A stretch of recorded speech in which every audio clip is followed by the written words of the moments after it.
Hello guys, welcome to NS classes. तो guys, हम लोगों ने सिंपल इंटरेस्ट पढ़ना शुरू किया था, लेकिन कुछ प्रॉब्लम्स के कारण मैं रेगुलर क्लासेस नहीं ले पा रहा था। तो आज से हम लोग इसको फिर से कंटिन्यू करेंगे। तो पिछले वीडियो में हमने कुछ बेसिक सी चीजें जानी थी और कुछ बेसिक क्वेश्चंस किए थे, ठीक है, जिसमें हमने SI is equal to PRT by 100 पर आधारित बहुत सारे प्रश्न किए थे। तो आज हम लोग इस वीडियो को आगे बढ़ाने वाले हैं।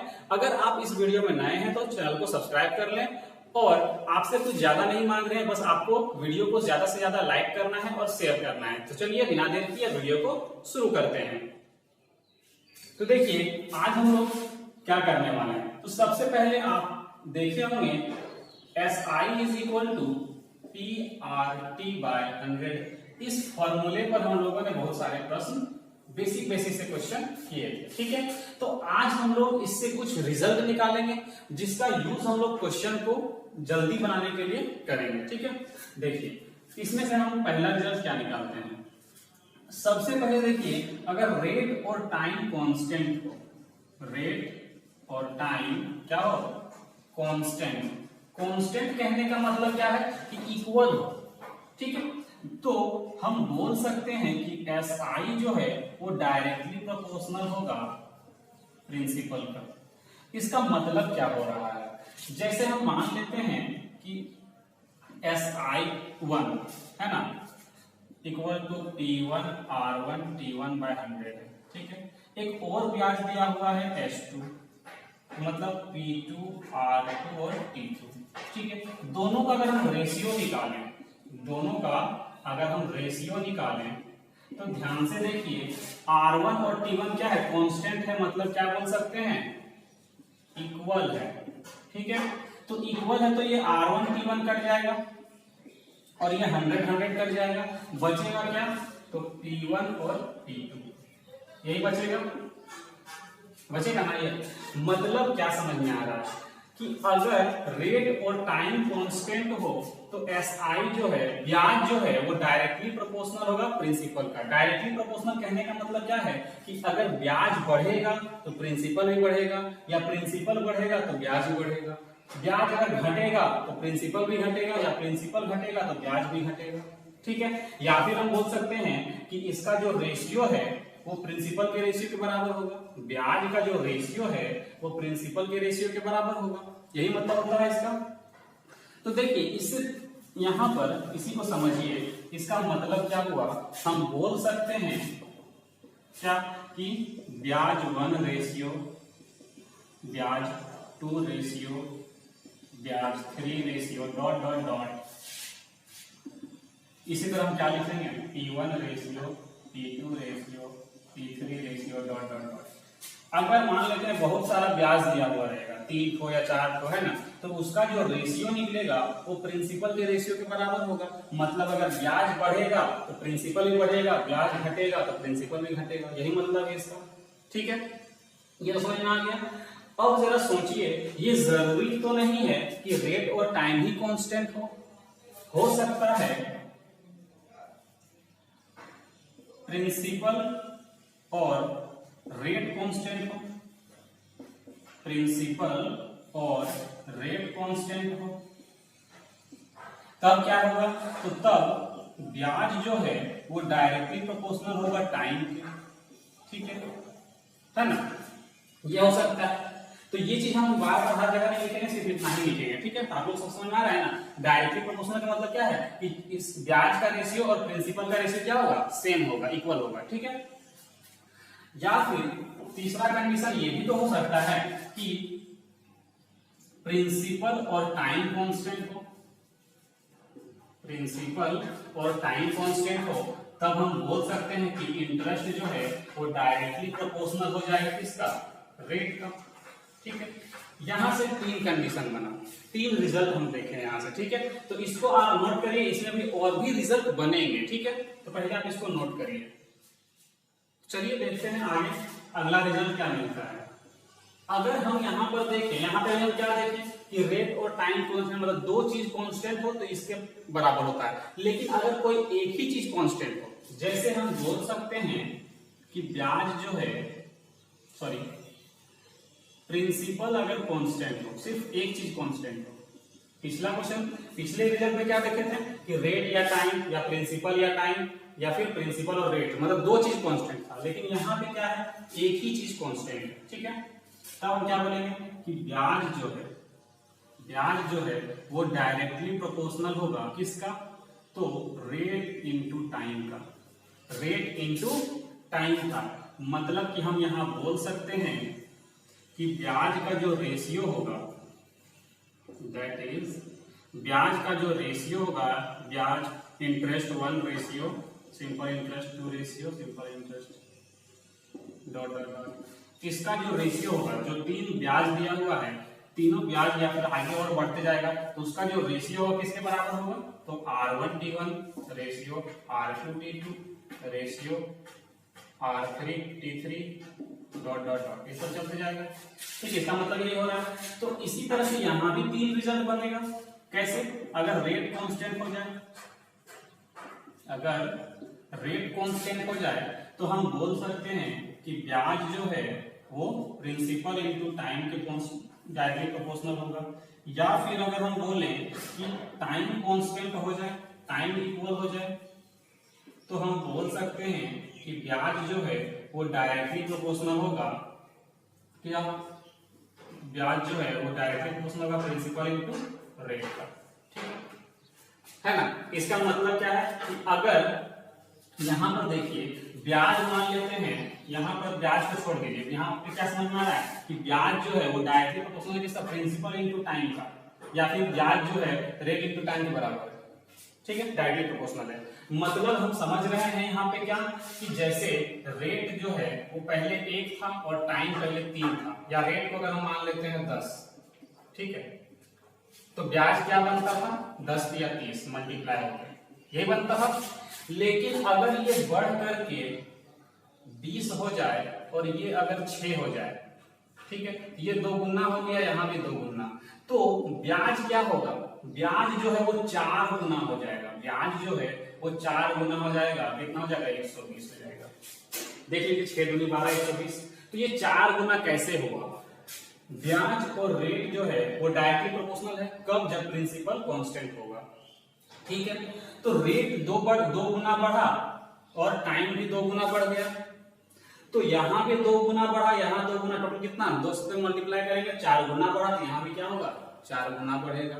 समझ में आ रहा है। देखिए पिछला जो रिजल्ट था उसको हम पहले देखते हैं कि अगर मान लेते हैं रेट और टाइम जब कांस्टेंट था तो क्या था, ब्याज जो है वो प्रिंसिपल के डायरेक्टली प्रोपोर्शनल था। मतलब कि अगर प्रिंसिपल पहले 10 था, बढ़ के 20 हो गया, तो ब्याज भी क्या होगा, 10 से 20 होगा। मतलब जितना गुना इधर बढ़ा, इधर 2 गुना बढ़ा, मान लेते हैं ये 1 और 2 ब्याज है यहाँ पे, तो इधर 2 गुना हुआ तो इधर भी क्या हो रहा है, 2 गुना ही बढ़ रहेगा।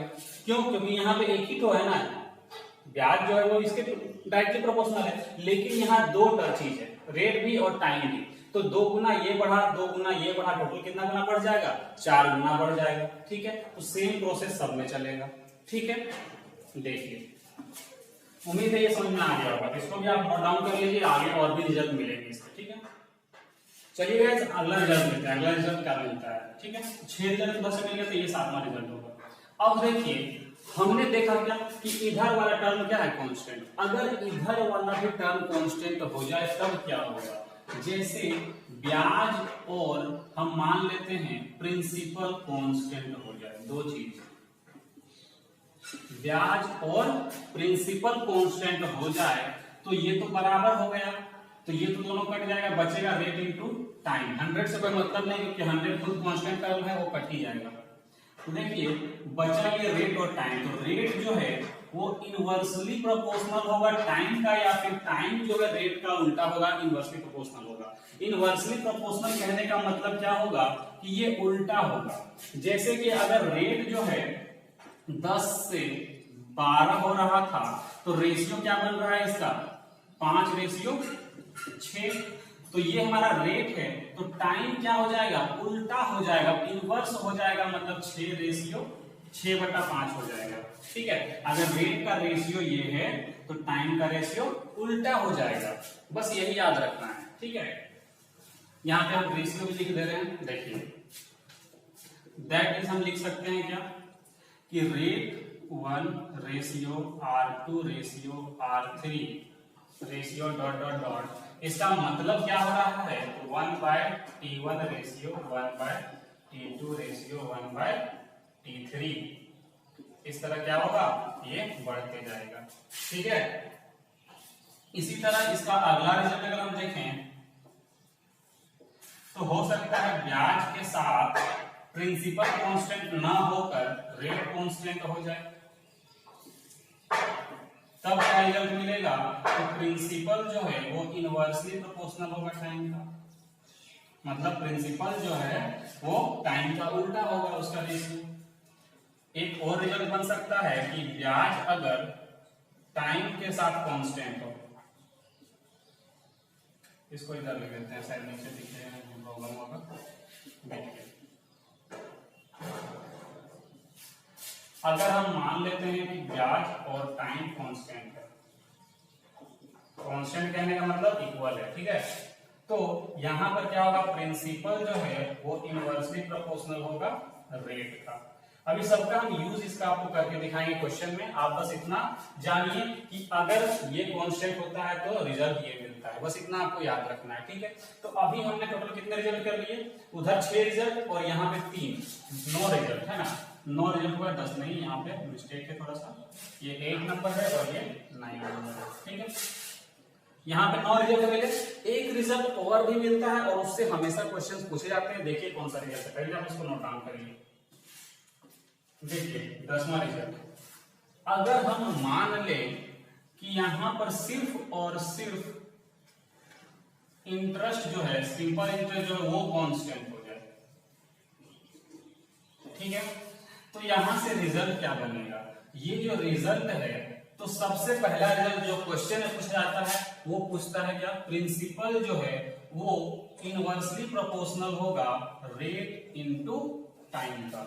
ठीक है, ये पूछा जाता है, लेकिन जरूरी नहीं है कि सिर्फ यही रिजल्ट मिलेगा जब ब्याज क्वेश्चन होगा, ये भी तो मिल सकता है, ये भी तो मिल सकता है कि रेट जो है वो इनवर्सली प्रोपोर्शनल है प्रिंसिपल इनटू टाइम, ये भी बोल सकते हैं, या फिर हम ये भी बोल सकते हैं कि टाइम जो है वो इनवर्सली प्रोपोर्शनल है प्रिंसिपल इनटू रेट का, ये भी बोल सकते हैं। लेकिन हमारा जो क्वेश्चन आता है वो इस जगह से आता है। ठीक है, तो ये सब इतना जानने की जरूरत नहीं है, बस इतना आप याद रखिए कि अगर इक्वल टू के इस साइड वाला क्या है, कांस्टेंट है, तो ये एक दूसरे का उल्टा होता है, मतलब ये बढ़ेगा तो इसको घटना होगा या इसको घटना होगा, या ये बढ़े, अगर इस देखिए एग्जांपल लेके देखते हैं, है ना, कि अगर ब्याज कांस्टेंट, हम इसको लेके चलते हैं, उसको इस साइड में रखिए। ठीक है, प्रिंसिपल हम मान लेते हैं 10 था और बाद में 20 हो गया। ठीक है, कितना गुना हो गया, तो 2 गुना। तो आगे का जो प्रोसेस बचा रेट इनटू टाइम का, वो इसका इनवर्सली प्रोपोर्शनल होगा, मतलब उल्टा होगा। तो इसको हम क्या कर लेते हैं, इसको भी रहने दीजिए, पहले इधर ही देख लेते हैं। मान लेते हैं रेट जो है पहले 10% था और टाइम जो था पहले 3 साल। ठीक है, अब ये बढ़ने के बाद कितना हो गया, ये 20% और ये हो गया 6%। ठीक है, अब जरा सोचिए, तो अगर हम प्रिंसिपल की बात करें, ये कितना गुना बढ़ा, यहां बढ़ा 2 गुना और यहाँ पे 2 गुना, टोटल 4 गुना। तो प्रिंसिपल जो है, प्रिंसिपल क्या होगा, तो इसका उल्टा हो जाएगा, प्रिंसिपल जो होता है वो क्या हो जाएगा 1/4 गुना। प्रिंसिपल कितना बढ़ेगा, तो 1/4 बढ़ेगा, मतलब कि हम बोल सकते हैं कि अगर प्रिंसिपल पहले 100 था तो अब क्या हो जाएगा, ये 1/4 हो जाएगा, मतलब 25 हो जाएगा। क्या हो जाएगा, ये 25। देख लीजिए कैसे, प्रिंसिपल अगर मान लेते हैं 100 था, ठीक है, ठीक है, और उस समय रेट क्या था 10% और टाइम क्या था 3 साल। ठीक है, ये जो रेट है वो 20% हो गया और ये 6%। तो प्रिंसिपल क्या होगा, प्रिंसिपल क्या होगा, अभी भी देखिए ब्याज की अगर हम बात करते हैं तो 10 या 30, मतलब यहाँ पे 30 मिल रहा है, और यहाँ भी अभी भी क्या मिल रहा है, ब्याज कांस्टेंट है, SI जो है ये कांस्टेंट है, इसको एक छोड़ दीजिए, यहाँ पे इसको समझिए कि अगर प्रिंसिपल 100 है, रेट 10 है, टाइम 3 साल है और ब्याज क्या है, कांस्टेंट है, इक्वल है, तो यहाँ पे ब्याज 10 या 30 मिल रहा था तो यहाँ भी 30 मिलेगा नीचे वाला में। ठीक है, अब जरा सोचिए हमको यहाँ 30 लाना है तो यहाँ पे क्या करेंगे, ये यहाँ से 2 गुना हो रहा है, यहाँ भी 2 गुना हो रहा है, तो इसको क्या करना होगा, 1/4 करना होगा, इनवर्सली प्रोपोर्शनल। ये 2 दूनी 4 हो रहा है ना, रेट और टाइम जो है 4 हो रहा है तो प्रिंसिपल क्या होगा, उल्टा होगा, यही जो होता है प्रिंसिपल। ठीक है, मतलब 1/4 रेशियो होगा, तो 1/4 देखिए मतलब यहाँ 25 होगा। अब 25 का आप यहाँ पे ब्याज निकाल के देखिए, 25 का अगर हम ब्याज निकालते हैं तो कितना मिल रहा है, 20%, 6 साल में 1900, 25 चौके 100 और 4 से कट करेंगे 5 12 5 6 30। देखिए 30 आया कि नहीं आया, क्या मतलब हो क्या रहा है, उल्टा हो जाता है, रेट और टाइम मिल करके 4 गुना बढ़ रहा है तो ये 1/4 गुना हो जाएगा, प्रिंसिपल उल्टा होता है। ठीक है, देखिए हम रेशियो लिख दे रहे हैं आपका यहाँ पे, और इससे जो है क्वेश्चन हमेशा पूछे जाते हैं एग्जाम में। ठीक है, देखिए यहाँ पे हम रिजल्ट के तौर पर लिख सकते हैं कि P1 ratio P2 ratio P3 dot dot dot क्या होगा, तो 1/R1T1 ratio 1/R2T2 ratio 1/R3T3 ratio dot dot dot चलते जाएगा। ठीक है, इससे भी रिजल्ट निकाल सकते हैं, तो इस एग्जाम में मैक्सिमम क्वेश्चन इससे पूछ जाते हैं। अगर इन फ्यूचर कभी पूछ दे तो आप यहां से भी निकाल सकते हैं, कोई दिक्कत नहीं है। ठीक है, तो ये इस फॉर्मूले से हमने कितने रिजल्ट निकाले, 10 रिजल्ट निकाले। ठीक है, तो अब इस 10 रिजल्ट में क्वेश्चन किस तरह से आते हैं हम लोग पहले क्वेश्चन करते हैं, उसके बाद अगर यहाँ पे अमाउंट लिखा हुआ है, जैसे अमाउंट इज इक्वल टू क्या होता है, तो प्रिंसिपल प्लस SI। ठीक है, तो अगर अमाउंट यहाँ ब्याज कांस्टेंट था, अगर इस कंडीशन इस फॉर्मूले में अमाउंट कांस्टेंट होगा तो फिर क्या रिजल्ट मिलेगा वो हम लोग बाद में देखेंगे। पहले हम लोग इस फॉर्मूले पर जो 10 रिजल्ट बनाए उससे क्वेश्चन करके पहले देखते हैं, बाद में आगे का जो फॉर्मूला के हिसाब से जो रिजल्ट बनेगा उसको हम बाद में देखेंगे, पहले इस फॉर्मूले पर देखते हैं। ठीक है, तो चलिए इसको नोट डाउन करिए, अब हम लोग बढ़ेंगे क्वेश्चन की ओर। तो चलिए गाइस, जितने भी रिजल्ट हमने अभी देखे उसके हम लोग क्वेश्चन पे प्रैक्टिस करके देखते हैं कैसे अप्लाई करना है क्वेश्चन पे। ठीक है, तो आज का हमारा पहला क्वेश्चन क्या है, बोला है 3 वर्ष के अंत में 2800 रुपए की राशि पर साधारण ब्याज 420 रुपए है, समान दर पर समान अवधि के लिए 3200 रुपए पर साधारण ब्याज क्या होगा। क्या बोला है, समान दर मतलब रेट समान हो और समान अवधि मतलब टाइम सेम हो।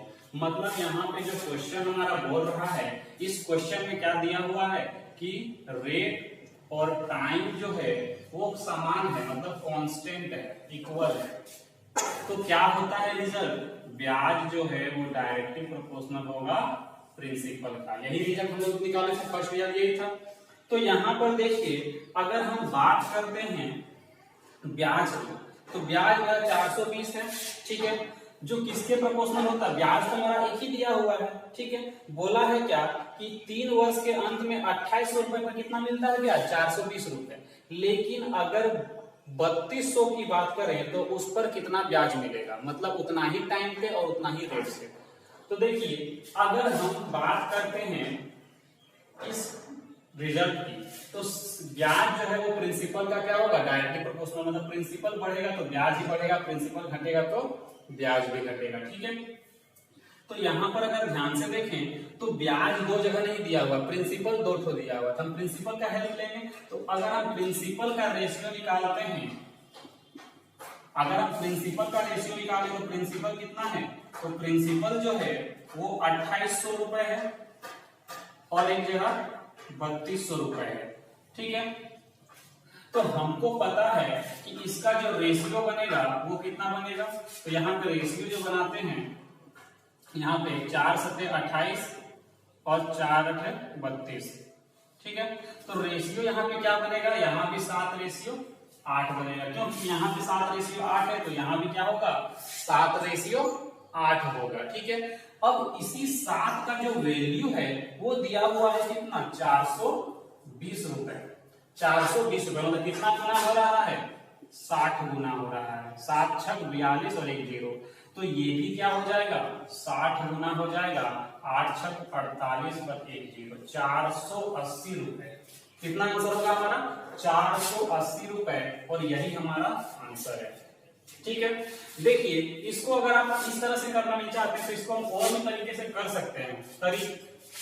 रिजल्ट जो है उसी से यूज करेंगे, बस लिखने का तरीका अलग होगा।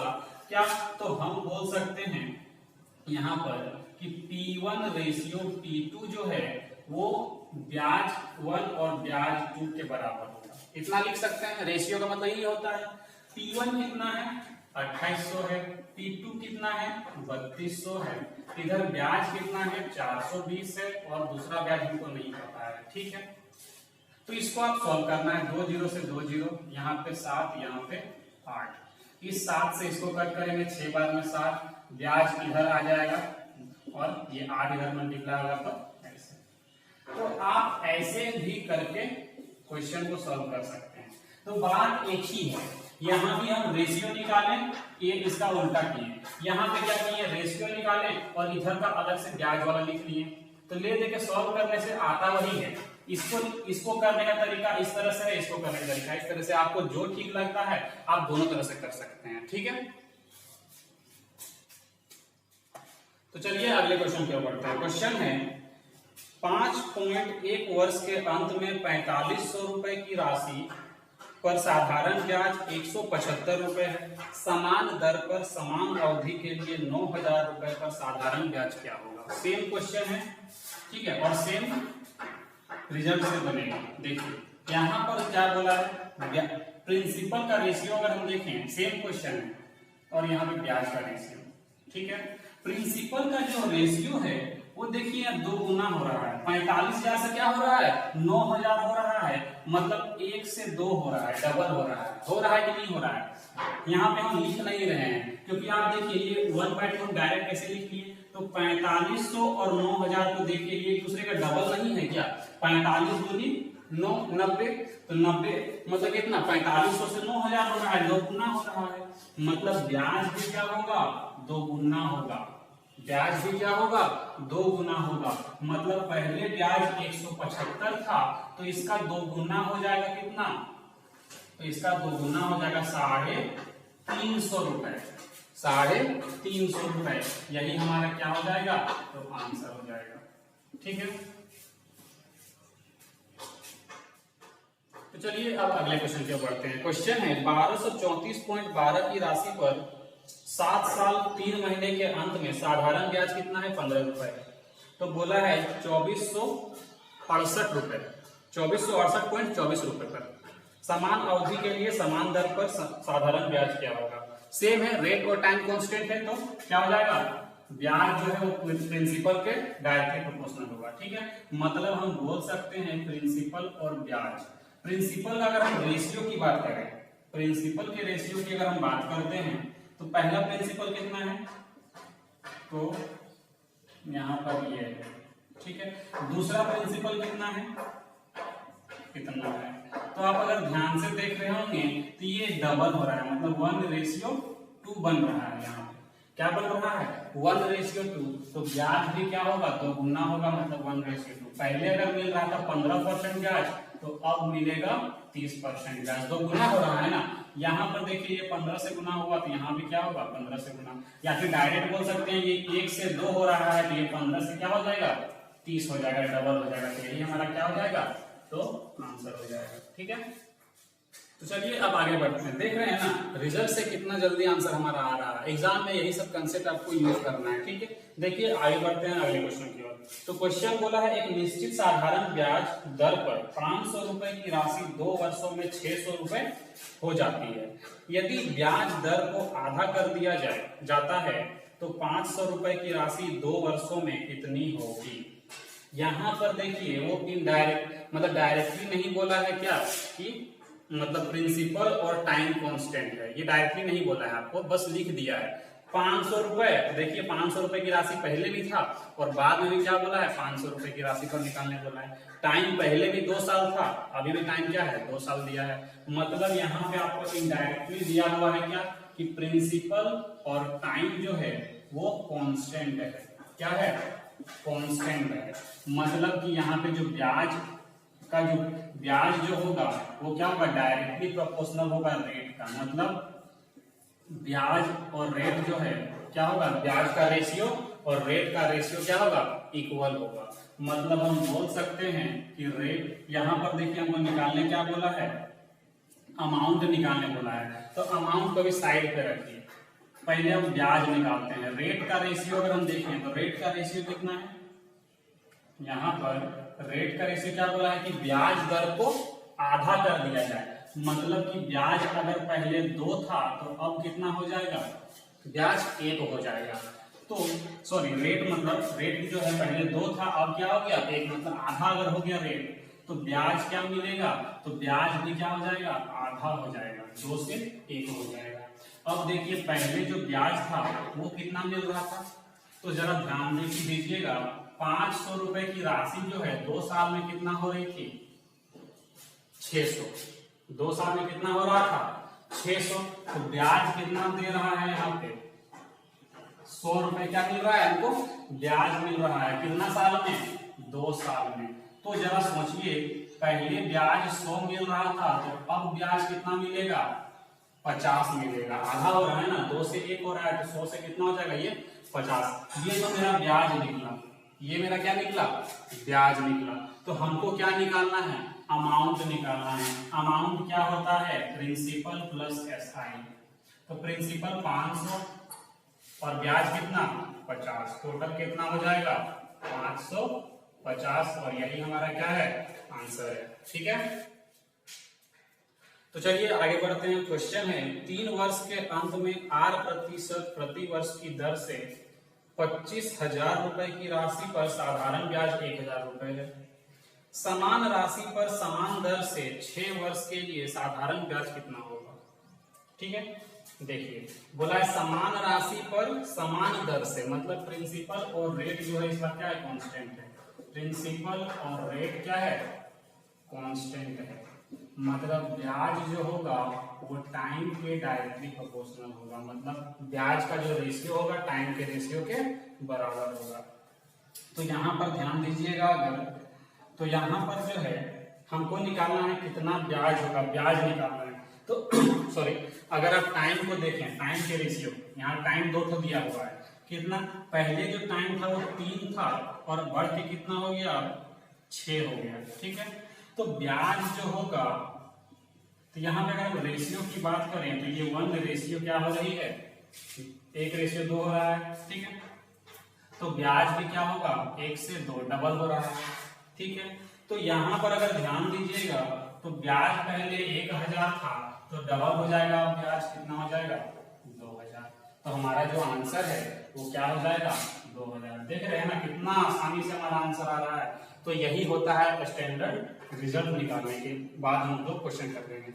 तो यही फायदा होता है कि देखिए वो बेसिक सा फॉर्मूला क्या था, SI = PRT/100, लेकिन उससे हम लोगों ने क्या किया, एक स्टैंडर्ड रिजल्ट निकाला। उसी रिजल्ट से देखिए कितना जल्दी क्वेश्चन आप कर पा रहे हैं। ठीक है, तो चलिए आगे बढ़ते हैं। क्वेश्चन है, T वर्ष के अंत में 8% प्रति वर्ष की दर से T रुपए की राशि पर साधारण ब्याज 100 रुपए है। तो समान राशि पर 3T वर्षों के लिए 2% की दर से साधारण ब्याज कितना होगा। ध्यान से अगर आप देखिएगा तो यहाँ पर समान राशि बोला है। ठीक है, समान राशि बोला है और कुछ नहीं बोला है। मतलब यहाँ पर जो है वो सिर्फ और सिर्फ प्रिंसिपल कांस्टेंट है। क्या है, प्रिंसिपल कांस्टेंट है। जब प्रिंसिपल कांस्टेंट होता है तो ब्याज जो है वो क्या होता है, ब्याज जो है रेट इनटू टाइम के डायरेक्टली प्रोपोर्शनल होता है। ये तो लोग पढ़े थे ना। एक मिनट, थोड़ा सा प्रॉब्लम है। देखिए हम लोग क्या बता रहे हैं, यहाँ पर ब्याज जो है अगर प्रिंसिपल कांस्टेंट है तो ब्याज जो है वो रेट इनटू टाइम का डायरेक्टली प्रोपोर्शनल है। क्या है? डायरेक्टली प्रोपोर्शनल है। ठीक है, तो यहाँ पर देखिए रिजल्ट क्या हो रहा है। यहाँ पर पहले अगर हम रेट की बात करते हैं, अगर हम यहाँ पर पहले रेट की बात करते हैं, रेट पहले आर था और टाइम जो था पहले टी था, क्वेश्चन में ये दिया हुआ है।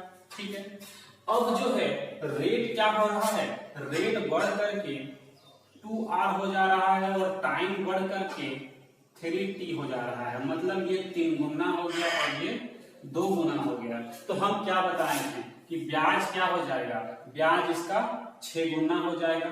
ब्याज जो भी था उसका 6 गुना हो जाएगा। यहाँ पे जो भी ब्याज अगर होगा, जैसे मान लेते हैं ब्याज पहले क्या था, यहाँ पे 100 था, ब्याज क्या मिल रहा था, 100 मिल रहा था, तो अब ब्याज कितना मिलेगा, तो रेट इनटू टाइम के डायरेक्टली प्रोपोर्शनल, मतलब ये 3 गुना और ये 2 गुना, टोटल कितना गुना, 6 गुना, तो ये क्या हो जाएगा, 600 हो जाएगा। क्या होगा, 600 हो जाएगा। अगर यहाँ समझ में नहीं आया तो आप ऐसे भी कर सकते हैं। ब्याज जो है, ब्याज का रेशियो कितना है तो हमको नहीं पता। पहले यहाँ पे देखिए ब्याज 1 और ब्याज 2 का रेशियो जो है वो डायरेक्टली प्रोपोर्शनल होगा रेट इनटू टाइम का, तो R1 T1 bye R2 T2 ऐसे लिख सकते हैं। अब ब्याज का जो रेशियो है वो देखते हैं। पहला ब्याज 100 मिल रहा है, दूसरा कितना मिलेगा हमको नहीं पता। अगर हम रेट इनटू टाइम की बात करें तो पहले रेट R1 T1 R और T था, बाद में जो रेट है वो 2R और 3T हो गया था, हुआ था ना। अगर आप ध्यान से देखें तो रेट और टाइम जो है यहाँ से कट जाएगा। 3 दूनी 6, 3 और 2 जब गुना होगा, 3 दूनी 6, 6 यहाँ 100 से मल्टीप्लाई होगा, तो ब्याज जो है वो क्या बनेगा, 600 बनेगा। ब्याज क्या बनेगा, 600 बनेगा। मतलब आप इतना करने से अच्छा आप यहाँ से सोचिए कि रेट पहले R था, टाइम T था, तो ये 2 गुना और ये 3 गुना हो गया, तो ब्याज क्या हो जाएगा, 6 गुना हो जाएगा। कैसे, इन लोग दोनों का मल्टीपल R इंटू टी जो है वो ब्याज के बराबर होगा, रेट इंटू टाइम। तो यहाँ पे क्या होगा, 3 दूनी 6, ये 3 गुना, ये 2 गुना बढ़ा, तो ये ब्याज क्या होगा, 6 गुना बढ़ेगा। डायरेक्ट क्या कर सकते हैं हम, आंसर 600 लिख सकते हैं। ठीक है, और बिना पेन चलाए भी आप इस आंसर को टिक कर सकते हैं। ठीक है, बाकी अगर इसमें दिक्कत लगता है तो आप ऐसे भी कर सकते हैं, है ना, आपकी मर्जी। तो चलिए आगे बढ़ते हैं। क्वेश्चन बोला है टी वर्ष के अंत में R% प्रति वर्ष की दर से P रुपए की राशि पर साधारण ब्याज 60 रुपए है। उसी राशि पर 5T वर्षों के लिए R/3% की दर से साधारण ब्याज कितना होगा। यहाँ भी बोला उसी राशि का, मतलब प्रिंसिपल क्या है, कांस्टेंट है। ठीक है, तो ब्याज क्या होगा, डायरेक्टली प्रोपोर्शनल होगा रेट इनटू टाइम का। ये रिजल्ट से हम लोग क्वेश्चन को सॉल्व करेंगे। तो सबसे पहले अगर ध्यान से देखें तो रेट जो है पहले R था और टाइम जो था पहले T था। ठीक है, लाइट कट गई है तो थोड़ा सा प्रॉब्लम होगा, तो आप मैनेज कर लीजिएगा। ठीक है, देखिए यहाँ पर अब जो है टाइम क्या हो रहा है, 5T हो गया, मतलब 5 गुना हो गया, और रेट जो है वो R/3 हो गया, मतलब 1/3 गुना हो गया। तो अब ध्यान दीजिए कि ब्याज कितना होगा, तो ब्याज जो है 5/3 गुना हो जाएगा। इन लोग दोनों को मल्टीप्लाई करेंगे ना, 1/3 इंटू 5 तो कितना लगेगा, 5/3। मतलब ब्याज अगर पहले 60 था तो अब कितना होगा, तो अब 5/3 गुना हो जाएगा। तो 3 से इसको कट करेंगे, 20 या 60 और 20 × 100, तो आपका जो आंसर होगा वो कितना होगा, 100 होगा। ठीक है, अगर नहीं समझ में आया तो फिर से बता रहा हूं कि आप ऐसे कर लीजिए। ब्याज पहले कितना था, पहला ब्याज जो है वो SI1 और SI2 बराबर क्या होगा, यहाँ पर R1 T1 bye R2 T2। ठीक है, तो पहला ब्याज 60 था, दूसरा निकालना है तो वैसे ही रहने दीजिए। R1 T1 मतलब रेट और टाइम पहले ये था, और बाद में क्या हो गया, ये रेट जो है वो 1/3 हो गया और टाइम जो है 5 गुना हो गया। तो ये टाइम से टाइम कटेगा, रेट से रेट कटेगा, तो ये जो 5/3 है, ये 5 यहाँ पे क्या हो रहा है, ध्यान से अगर देखिएगा तो ये 5 और 1/3 है, 5 और क्या है 1/3, तो ये जब इधर आएगा तो ये भी क्या हो जाएगा 5 और ये ब्याज इधर आ जाएगा, यही मतलब इसका, ये इधर चला जाएगा ये इधर आ जाएगा, 3 से इसको कट करेंगे 20 बार में तो ब्याज जो है वो कितना हो जाएगा 20 बचे 100 हो जाएगा। तो यहाँ से भी आप सॉल्व कर सकते हैं। इससे सॉल्व करेंगे ज्यादा लिखना पड़ेगा, इससे सॉल्व करेंगे कम लिखना पड़ेगा। इसको आप बिना लिखे भी आंसर फाइंड कर सकते हैं। कैसे, ये कितना गुना हो गया 5 गुना, टाइम कितना, रेट कितना गुना हो गया 1/3 गुना, तो ब्याज जो है वो कितना गुना हो जाएगा 5/3 गुना। इसको मल्टीप्लाई कर देंगे तो 5/3 60 का 5/3 कितना होता है 100 होता है। ठीक है, तो आप बिना भी लिखे आंसर निकाल सकते हैं। ठीक है, तो चलिए गाइस आगे बढ़ते हैं। क्वेश्चन है 2t वर्ष के अंत में 2p की राशि पर r% प्रति वर्ष की दर से साधारण ब्याज 200 रुपए है। 2r% की दर से 5t वर्षों के लिए 3 गुनी राशि का साधारण ब्याज कितना होगा। ध्यान से देखिए, यहाँ पर कुछ भी कांस्टेंट नहीं है, तो कुछ भी अगर कांस्टेंट नहीं है तो हम लिख सकते हैं कि ब्याज जो है वो p r और t के डायरेक्टली प्रोपोर्शनल होगा। जैसे कि अगर प्रिंसिपल जब कांस्टेंट होता था क्या लिखते हैं, ब्याज जो है वो रेट इनटू टाइम की कांस्टेंट, मतलब डायरेक्टली प्रोपोर्शनल है। लेकिन कुछ भी कांस्टेंट अगर नहीं होगा तो हम ये लिख सकते हैं। अब जरा सोचिए, प्रिंसिपल पहले 2p था, रेट जो है वो r था और टाइम जो था वो 2t था। प्रिंसिपल बोला है 3 गुनी हो रही है, मतलब राशि का 3 गुना, मतलब 3p बन जा रहा है। पहले 2p था, अब क्या हो जा रहा है 3p। यहाँ पर देखिए 3 गुना कहने का मतलब आप यहाँ पे इसको 3 गुना नहीं कर दिएगा, मतलब ये 6 गुना नहीं कर दीजिएगा डायरेक्ट, यहाँ 6p नहीं करिएगा। ठीक, क्यों? क्योंकि अगर आप 6p करिएगा तो फिर आंसर जो है वो आपका 15, यहाँ पे देखिए आंसर जो है इसका वो 1500 होगा, लेकिन यहाँ पर आपका जो आंसर आ जाएगा वो डबल आ जाएगा। क्यों? क्योंकि यहाँ पे हम 3p कर रहे हैं, मतलब 1.5 गुना, यहाँ पे कितना गुना हो रहा है 3/2 गुना। लेकिन अगर आप यहाँ 6 कर लीजिएगा तो 3 गुना, तो ये 3 गुना, तो आंसर भी क्या हो जाएगा थोड़ा सा मतलब 3000 आएगा। ठीक है, तो लैंग्वेज को समझिए पहले, लैंग्वेज में क्या बोल रहा है। ये जो इंग्लिश वाला लैंग्वेज समझिए, इंग्लिश में क्या लिखा हुआ है देखिए, the simple interest at the end of 2t years at r% per annum on a sum of 2p, मतलब प्रिंसिपल पहले 2 गुना प्रिंसिपल p था, उसका 2 गुना था यहाँ पे प्रिंसिपल। ठीक है, अब जो अगला जो प्रिंसिपल है वो ट्रिपल है, मतलब p का 3 गुना है, मतलब 3p है, ना कि 6p।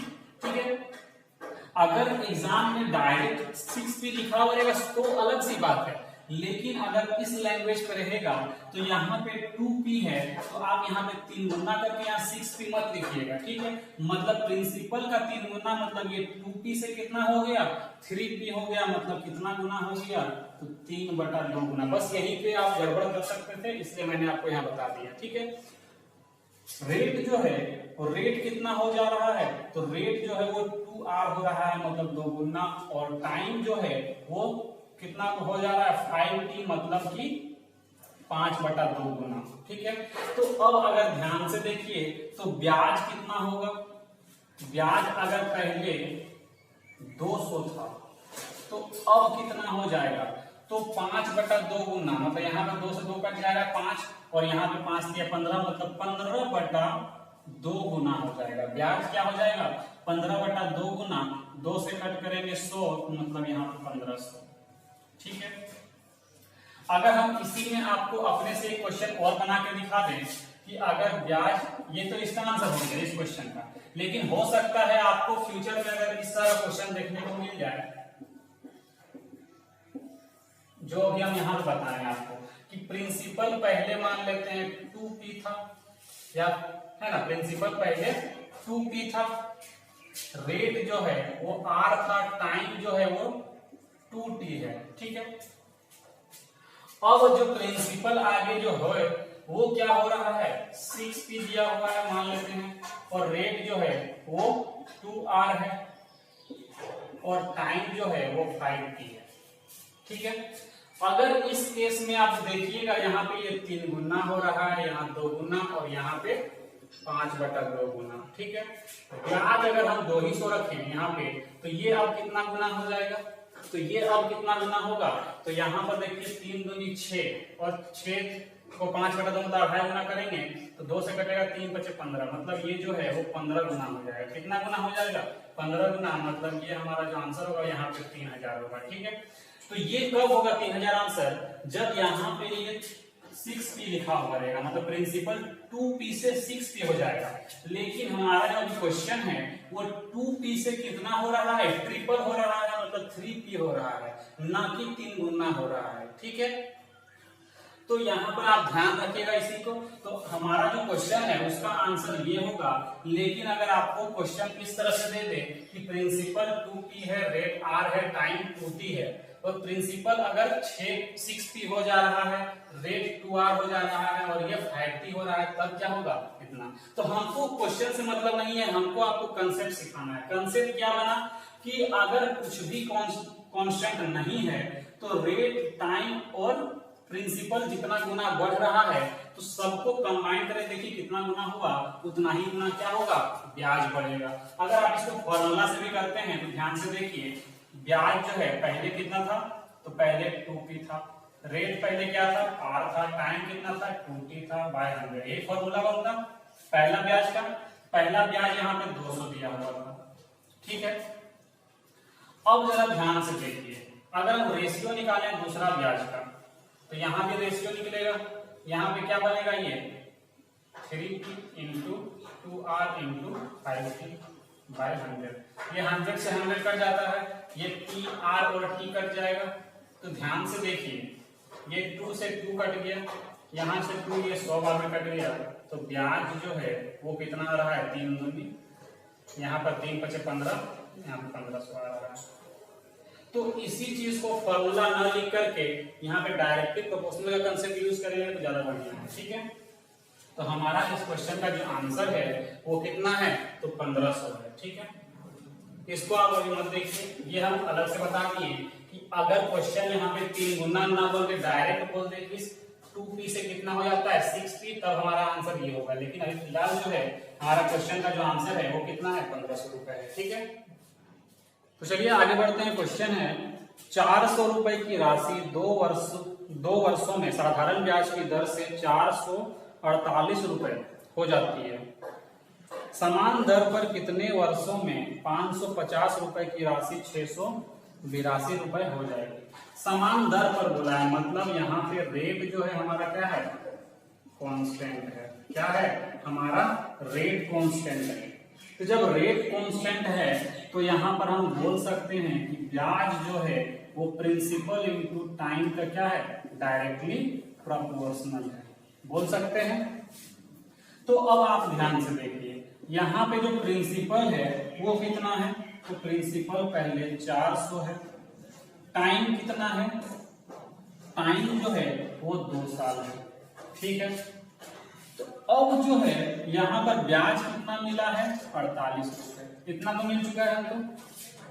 अब ध्यान से देखिए, समान दर पर मतलब रेट कांस्टेंट है, बोला है कितने वर्षों में, मतलब हमको टाइम निकालना है, कितने वर्षों में 550 रुपए की राशि कितना हो जाएगी, तो 682 रुपए। तो इसको आप यहाँ पे डायरेक्ट नहीं कर सकते हैं, इसको आप ऐसे कर लीजिएगा, ब्याज का जो रेशियो है वो रेट इंटू टाइम के रेशियो का डायरेक्टली प्रोपोर्शनल मतलब बराबर होगा। यही मतलब है, पहला ब्याज हमको मिल रहा है कितना का, 48 का, दूसरा ब्याज हमको कितना का मिला है, तो 550 से कितना हो जा रहा है, 682, मतलब ब्याज कितना मिल रहा है, तो हमको यहाँ ब्याज मिल रहा है 8 5 13, मतलब 132 हमको यहाँ ब्याज मिल रहा है। ठीक है, पहले आपको इससे कर दिखाते हैं, फिर आपको इससे भी करके दिखा रहे हैं, लेकिन इसमें थोड़ा सा आपको कैलकुलेट हो जाएगा। ठीक है, इसमें ज्यादा आसान लगेगा करने में। देखिए रेट और टाइम, रेट जो था वो कितना हो रहा है, हम पहला रेट जो भी है, रेट तो कांस्टेंट है ना, रेट अगर कांस्टेंट है, यहाँ पे R1 T1 नहीं हुआ, P1 T1 हो गया, तो सॉरी P1 और यहाँ P2, क्यों, क्योंकि रेट तो कांस्टेंट है ना, तो यहाँ P1 P और T है, यहाँ P1 T1 होगा।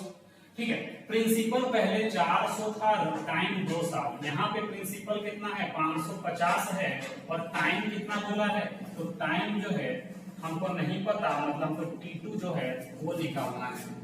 अब जरा ध्यान से देखिए, ये 0 से 0 कटेगा, 11 से कट करेंगे 12 बार में 11 बचे 55, 12 चौके 48, 4 से कट करेंगे 10 बार में 5 दूनी 10, मतलब जो यहाँ T2 है वो हमारा कितना निकल गया, 4 साल निकल गया। कितना निकलेगा, T2 4 साल निकलेगा। अब जरा यहाँ पे देखिए, इसको अगर हम इस यहाँ से करते हैं तो प्रिंसिपल जो है वो 550 हो गया और टाइम जो है वो कितना हो गया है, तो टाइम जो है यहाँ पे हमको निकालना है, तो हम इसको बॉक्स छोड़ देते हैं। ठीक है, यहाँ पर अगर हम ब्याज की बात करें तो यहाँ पर ब्याज हमको कितना मिल रहा है, 132। तो यहाँ पे देखिए, अब ये कैलकुलेटिव क्यों होगा, हम क्यों बताएं कि आपको इससे करना ज्यादा आसान होगा, क्योंकि देखिए आपको देखना होगा ये कितना गुना हो रहा है, यहाँ पे ये कितना गुना हो रहा है वो देखना होगा, फिर यहाँ पे कितना गुना हो रहा है वो देखना होगा, है ना। तो यहाँ पे थोड़ा सा आप इसमें फंस सकते हैं, इसीलिए आप यहाँ से इसका यूज ना करके आप इस तरह से बनाएंगे तो क्वेश्चन जो है जल्दी बनेगा। ठीक है, तो हमारा जो आंसर होगा वो कितना होगा, 4 साल होगा। तो चलिए गाइस आगे बढ़ते हैं। क्वेश्चन है 10,500 रुपए की राशि प्रति वर्ष साधारण ब्याज किसी निश्चित दर पर 3.4/5 वर्षों में बढ़कर 13,825 रुपए हो जाती है। यदि ब्याज की पूर्व दर को दोगुना कर दिया जाए तो उसी राशि का 5 वर्षों के लिए साधारण ब्याज कितना होगा। देखिए यहाँ पर जो है वो बोला है उसी राशि पर, ठीक है, सिर्फ यहाँ पर प्रिंसिपल कांस्टेंट है। क्या कांस्टेंट है, तो प्रिंसिपल, मतलब ब्याज जो है वो रेट इनटू टाइम के डायरेक्टली प्रोपोर्शनल है। ठीक है, इसका मतलब हम बोल सकते हैं यहाँ पर क्या कि ब्याज 1 और ब्याज 2 जो है वो R1T1 बाय R2T2 के बराबर होगा। ठीक है, पहला ब्याज कितना मिल रहा है, तो पहला जो ब्याज है वो पहले 10,500 था प्रिंसिपल, अब कितना हो गया है 13,825, घटाएंगे तो कितना मिलेगा, यहाँ पर 325 और इधर से 3325, मतलब 3325 जो है वो हमारा क्या है, पहला ब्याज है। दूसरा ब्याज निकालना है तो ऐसे छोड़ देंगे। रेट जो है वो बोला है पहले से दोगुना हो जाता है, मतलब देखिए यहाँ बोला गया कि यदि ब्याज की पूर्व दर को दोगुना कर दिया जाए, मतलब पहले 1 था अब कितना कर दिया जाए, दोगुना। ठीक है, टाइम जो है वो पहले कितना था, 3.4/5 मतलब 19/5। देखिए 5 के 15 4 19, तो ये 19 बटा क्या हो जाता है, 5 हो जाता है। और अब नीचे कितना है, 5 है। अगर आप इसको कट करना चाहें, अगर आप इसको कट करते हैं, देखिए यहाँ तो अगर हम पहले ही इसको सॉल्व करते हैं यहाँ पर इस तरह से, ब्याज को इधर ले आते हैं, सबको इधर ले आते हैं, तो ये हो जाएगा 3325 और ये 5 दूनी 10 मत निकला तो एक 0 लग जाएगा लास्ट में। ठीक है, और नीचे कितना होगा, तो नीचे जो होगा 19/5 होगा। ये 5 घूमकर कहाँ चला जाएगा, ऊपर चला जाएगा, तो हम ऐसे लिख लेंगे। ठीक है, अब अगर आप ध्यान दीजिएगा यहाँ पे 19 से आप कट कर भी कर सकते हैं या डिजिटल सम भी यूज कर सकते हैं। तो अगर आप डिजिटल सम यूज करें तो यहाँ पे देखिए 9 1 10, नीचे तो 1 आ रहा है, कोई मतलब नहीं नीचे से। यहाँ 5 2 7 7 3 10 10 और 3 13, मतलब डिजिटल सम जो यहाँ पे है वो 4 है और यहाँ 5 4 5 20, मतलब इसका जो डिजिटल सम है, डिजिटल सम वो कितना है, तो 2 है। क्यों, क्योंकि यहाँ 4 है और यहाँ 5 4 5 कितना होगा, 20 होगा, मतलब डिजिटल सम क्या आ रहा है, 2 आ रहा है। तो अब ऑप्शन में देखिए डिजिटल सम 2 किसमें है, पहला कितना है, तो 8 6 7 0, मतलब 8 7 15 15 और 7 कितना, 8 6 14 14 और 7 14 और 7 कितना, 21, मतलब 3 आ रहा है डिजिटल सम, तो वो तो नहीं होगा। सेकेंड ऑप्शन कितना है, 8 7 और 5 0, यही ऑप्शन है, मतलब 8,750, यही मतलब है ना। तो उसमें कितना है, 8 7 15 15 5 20, 2 आ रहा है डिजिटल सम, हो सकता है। आगे बढ़ते हैं, 8 4 12 12 और 7 12 7 19, मतलब 9 और 1 10, नहीं होगा, एक आ रहा है डिजिटल सम। 8 5 13 13 और 6 19, यहाँ भी एक आ रहा है डिजिटल सम। ठीक है, तो बचा हमारा क्या, ऑप्शन 2, मतलब इसको सॉल्व करेंगे तो कितना आएगा, 8,750, ये हमारा आंसर होगा।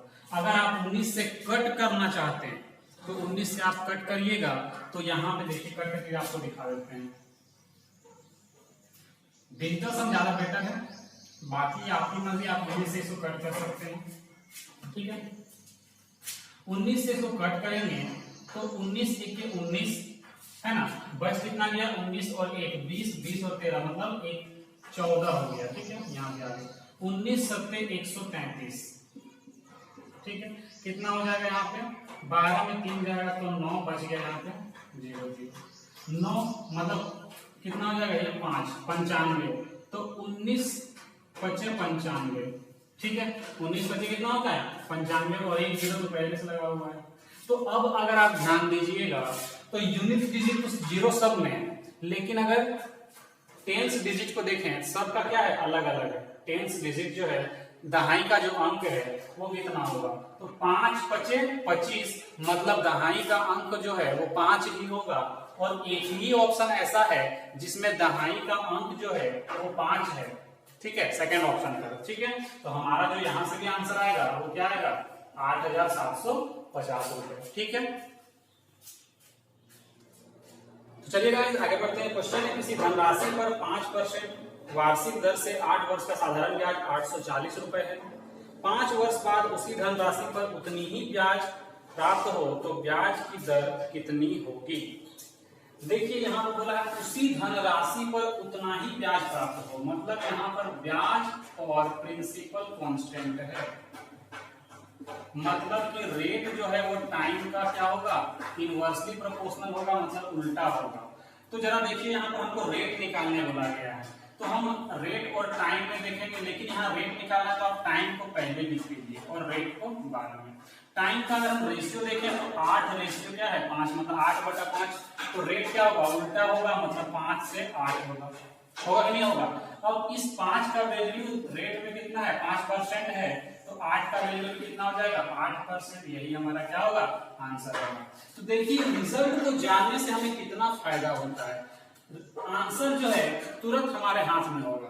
ठीक है, तो रिजल्ट को जानिए और अच्छे से इसको याद रखिए, बहुत ही इंपॉर्टेंट है ये रिजल्ट। ठीक है,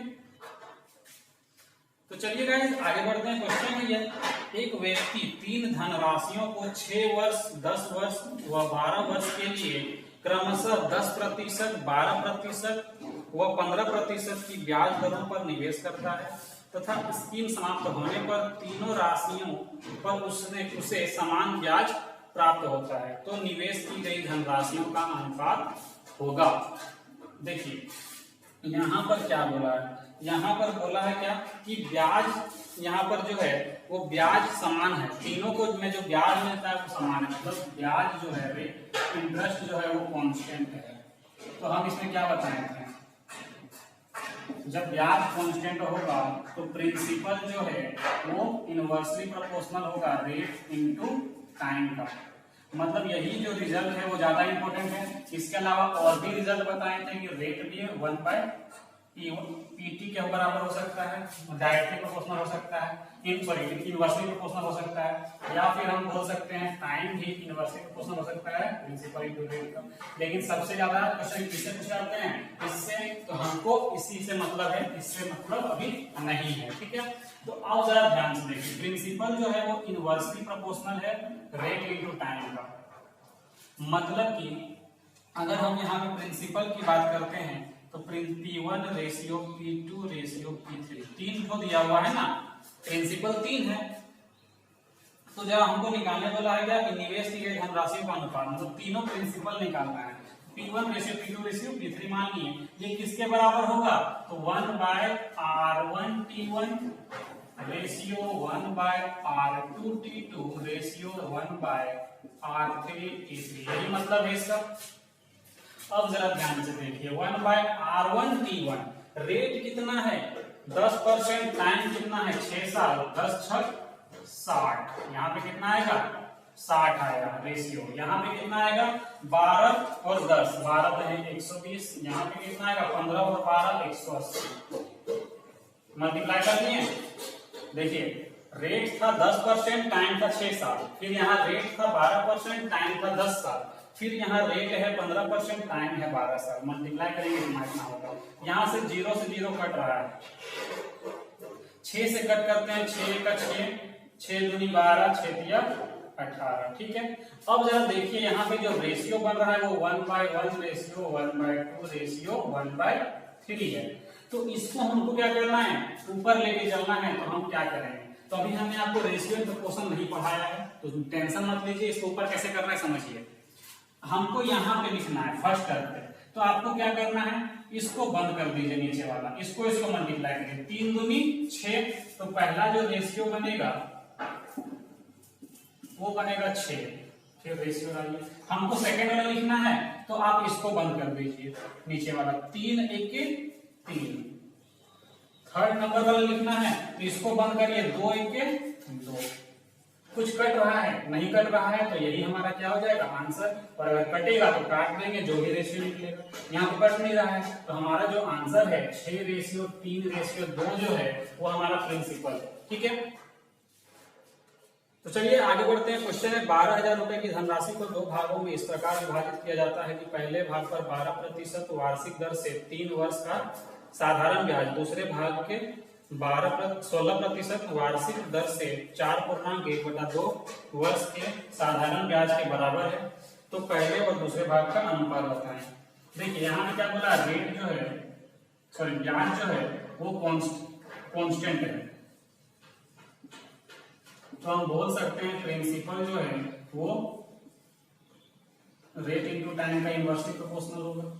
ठीक है, अब यहाँ पर देखिए पिछला क्वेश्चन क्या था, 3 तो प्रिंसिपल था, यहाँ 2 प्रिंसिपल है, तो हम वहां पे इनवर्स करके लिखे थे, क्योंकि देखिए यहाँ पे अगर 3 प्रिंसिपल इस तरह रहेगा तो आप इसका डायरेक्ट उल्टा नहीं लिख सकते हैं। वहां पे 3 प्रिंसिपल था, इस तरह से लिखे थे, है ना। लेकिन अगर 2 प्रिंसिपल है, सिर्फ P1 और P2, तो इसको अगर हम ऐसे लिखेंगे R1 T1 और यहां पर लिखेंगे R2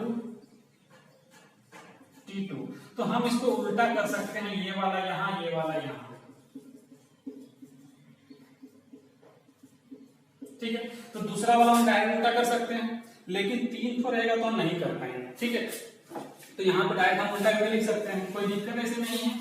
देखिए यहां पर बोला क्या है, P1 रेशियो क्या निकालना है, P2 निकालना है, तो हम डायरेक्ट रिजल्ट लिख सकते हैं। देखिए हम आपको लिख के दिखाते हैं पहले, R1 T1 ratio 1/R2 T2। तो इसको हम इतना ना लिख के डायरेक्ट क्या लिखेंगे, हमको इनवर्सली का मतलब क्या होता है, उल्टा होता है, इनवर्स होता है, मतलब ये वाला यहां आ जाएगा, ये वाला यहां आ जाएगा।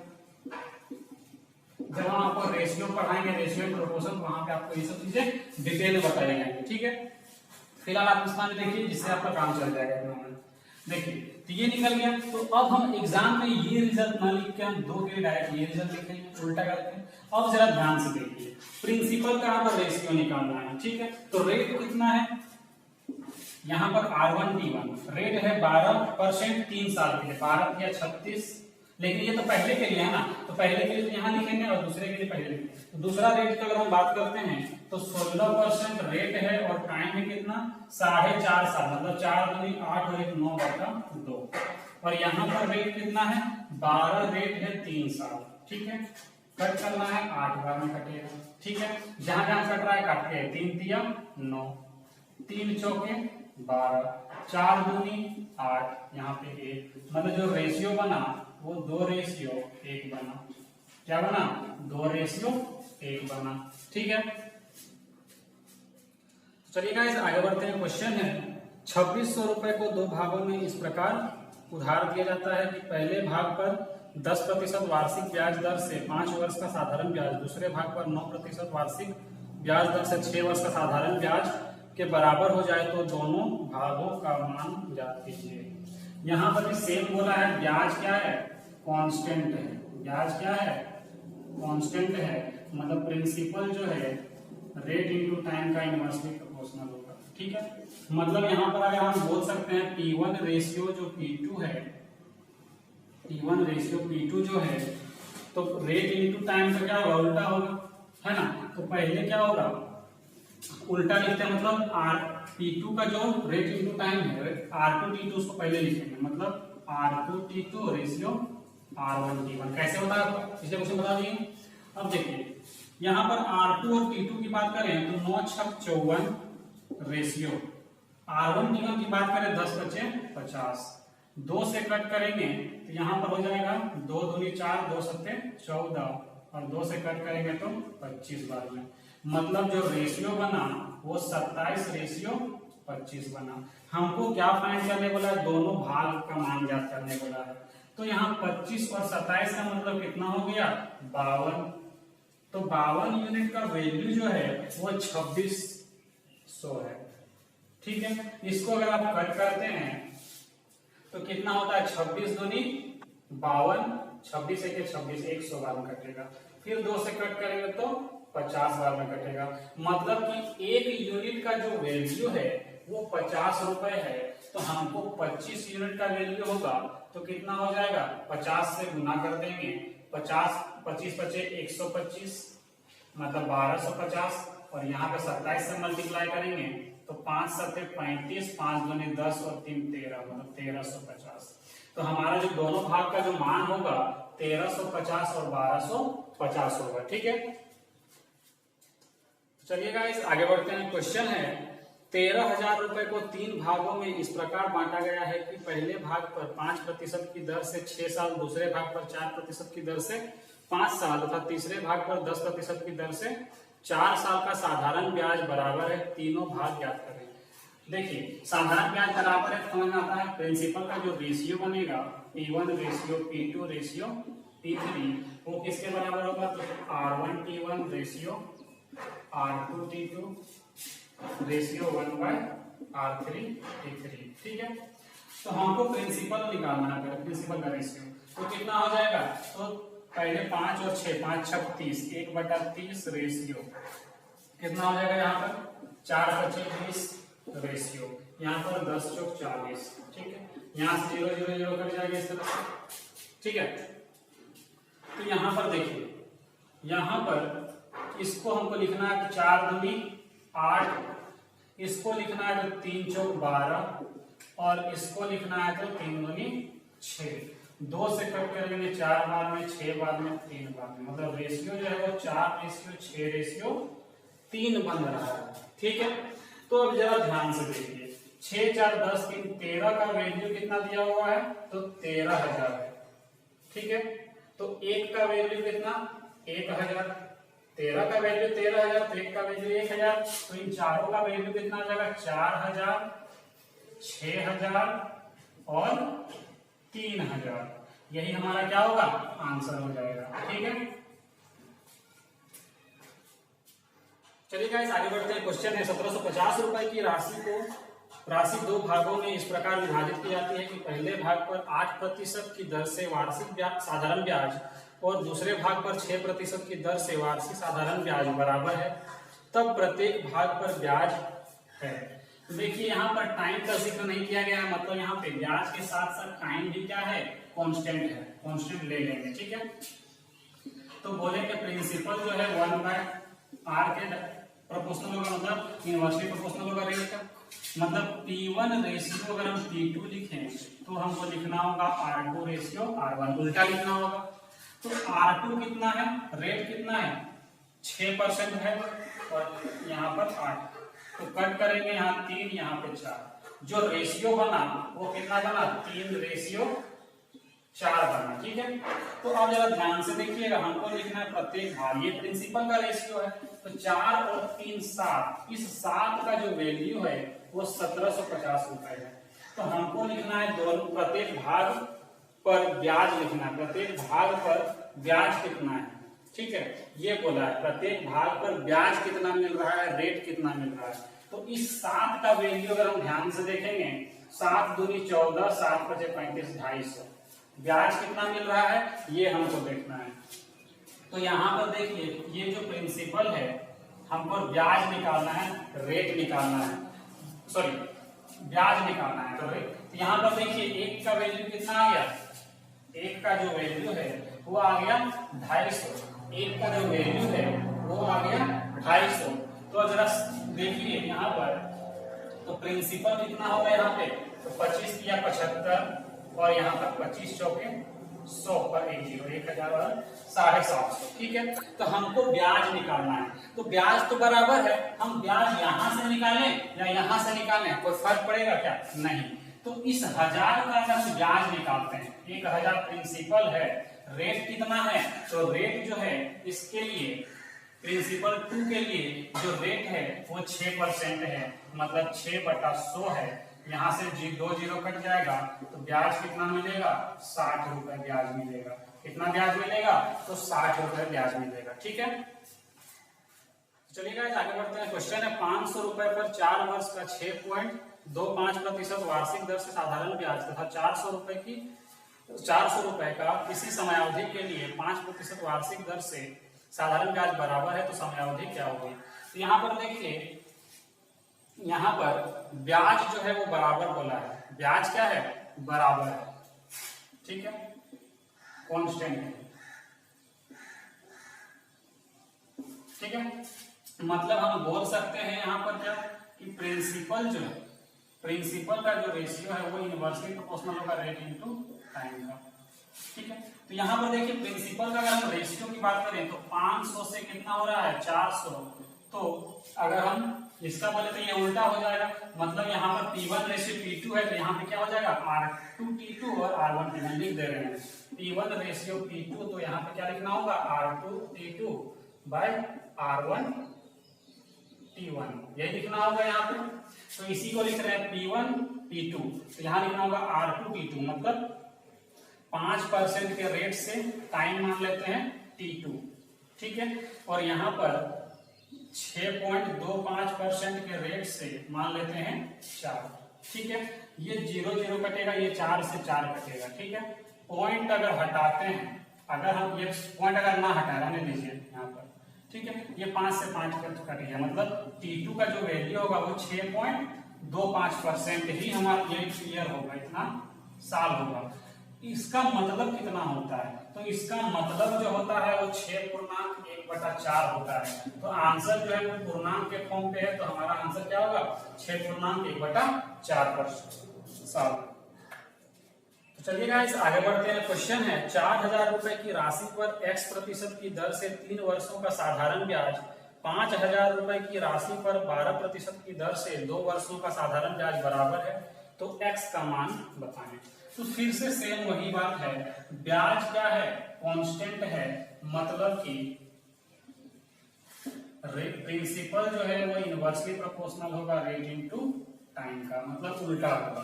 तो अगर हम प्रिंसिपल की बात करें तो 4000 से कितना हो रहा है? 5000, तो यहाँ पे क्या होगा? उल्टा, मतलब यहाँ पे R2T2 और R1T1 लिखेंगे। तो R2T2 की बात करें तो 12 गुने 2 साल, 12 रेट से 2 साल, और R1T1 की बात करें तो x के रेट से 3 साल, ठीक है। x% के रेट से 3 साल, यहां से ये 0 0 कट जाएगा, है ना। 4 से कट करेंगे, 4 3 12, 3 से ये कट जाएगा, तो x का जो वैल्यू होगा वो कितना निकलेगा?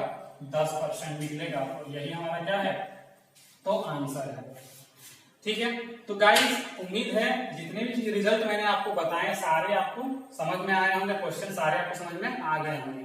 वीडियो थोड़ा ज्यादा लंबा हो जा रहा है, नहीं तो इसी वीडियो में मैं आपको अमाउंट वाला जो रिजल्ट बनता है कांस्टेंट वाला टर्म लेकर के, तो वो भी मैं इसी में बता देता, लेकिन थोड़ा वीडियो बहुत ज्यादा लंबा हो जा रहा है, तो उसको हम लोग नेक्स्ट वीडियो में करेंगे। तब तक के लिए आप पढ़ते रहिए, मिलते हैं नेक्स्ट वीडियो में। तब तक के लिए बाय बाय, टेक केयर।